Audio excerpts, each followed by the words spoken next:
ಹೊಳಲ್ಕೆರೆಯಲ್ಲಿ ಒಬ್ಬ ಶಾಸಕನಿದ್ದಾನೆ. ಅವರು ದಡ್ಡ ಶಾಸಕರು, ಜ್ಞಾನ ಇಲ್ಲದವರು, ಸಾಮಾಜಿಕ ನ್ಯಾಯ ಅಂತ ಹೇಳಿ ಗೊತ್ತೇ ಇಲ್ಲದೇ ಇರ್ತಕ್ಕಂಥವ್ರು. ಅವ್ರದ್ದು ಏನಾದರೂ ದುಡ್ಡು ಹಾಕಿ ದುಡ್ಡು ತೆಗಿಬೇಕು ಅಂತಂದೇಳಿ ಶಾಸಕನಾಗಿದ್ದಂಥವನು. ಜನಸೇವೆ ಅಂದರೆ ಹೆಂಗಪ್ಪ ಅಂದರೆ ಒಂದು ಕನಿಷ್ಠ ಗುಣ ಇರಬೇಕು. ಜನಸೇವೆಯನ್ನು ತೊಡಗಿರ್ತಕ್ಕಂಥವರು ತುಂಬ ಅನ್ಯಾಯಕ್ಕೊಳಗಾಗಿರ್ತಕ್ಕಂಥ, ಸ್ವಾತಂತ್ರ್ಯದ ಸೌಲಭ್ಯವೇ ದೊರಕದೇ ಇರತಕ್ಕಂಥ, ನಿರ್ಲಕ್ಷ್ಯಕ್ಕೊಳಗಾಗಿರ್ತಕ್ಕಂಥ, ತುಳಿತಕ್ಕೊಳಗಾಗಿರ್ತಕ್ಕಂಥ, ಅತ್ಯಂತ ಕಡು ಬಡವರಾಗಿರ್ತಕ್ಕಂತಹ, ದುರ್ಬಲರಾಗಿರ್ತಕ್ಕಂತಹ ಸಮುದಾಯಗಳಿಗೆ ಶಕ್ತಿ ನೀಡುವಂತಹ ಕಲ್ಯಾಣ ಗುಣಗಳು ಅವರಲ್ಲಿರಬೇಕು. ಅಂಥ ಗುಣಗಳು ಯಾವ್ಯಾವು ಕೂಡ ಒಂದು ದಿನವೂ ಆತನ ಹತ್ರ ನಾವು ನೋಡಿಲ್ಲ, ಕಾಣಲಿಕ್ಕೆ ಸಾಧ್ಯವೇ ಇಲ್ಲ. ಒಬ್ಬ ಶಾಸಕನಿಗೆ, ಒಬ್ಬ ಸಮಾಜ ಸೇವಕನಿಗೆ ಇರಬೇಕಾದಂಥ ಕನಿಷ್ಠ ಇದು. ನೊಂದವ್ರನ್ನ ಕೈ ಹಿಡಿದು ಎತ್ತಕ್ಕಂಥದ್ದು, ನೊಂದವ್ರ ಕಣ್ಣೀರು ಒರೆಸ್ತಕ್ಕಂಥದ್ದು, ಕಷ್ಟದಲ್ಲಿರ್ತಕ್ಕಂಥವ್ರಿಗೆ ನೆರವು ನೀಡತಕ್ಕಂಥದ್ದು. ಯಾವುದೇ ಒಂದು ಸವಲತ್ತುಗಳು ಬಂದಾಗ ನಾವು ಏನು ಮಾಡಬೇಕು?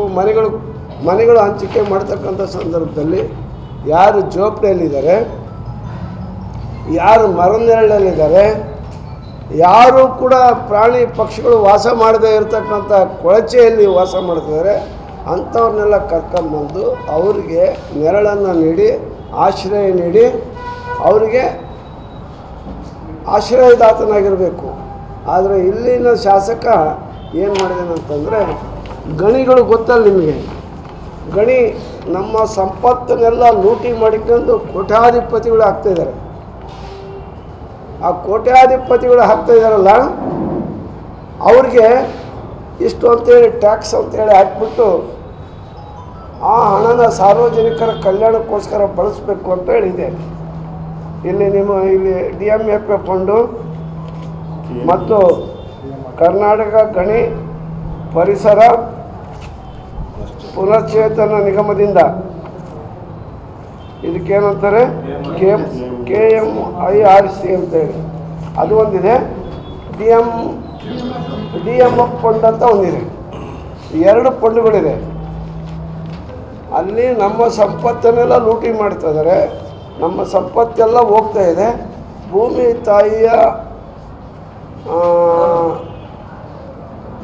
ತಾಯಿಯ ಹೃದಯಕ್ಕೆ JCB ಹಾಕಿ ಅಲ್ಲಿನ ಸಂಪತ್ತನ್ನೆಲ್ಲ ಲೂಟಿ ಮಾಡಿ ದೊಡ್ಡ ದೊಡ್ಡ ಶ್ರೀಮಂತರು ಆಗ್ತಿದ್ದಾರೆ ಅವರು, ಗಣಿ ಮಾಲೀಕರು.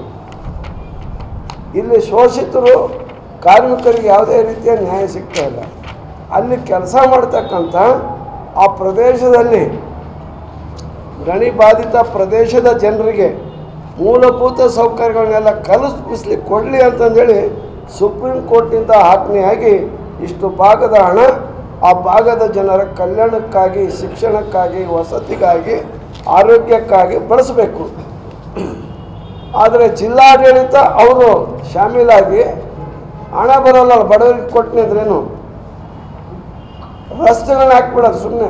PWD ರಸ್ತೆ ಚೆನ್ನಾಗಿದ್ದಾವೆ, ಆ ರಸ್ತೆ ಮೇಲೆ ರಸ್ತೆ ಹಾಕೋದು, ಕೋಟ್ಯಾಂತರ ರೂಪಾಯಿ ಈ ರೀತಿ ಹಗಲು ದೊರಡೆ ಆಗ್ತಾಯಿದೆ.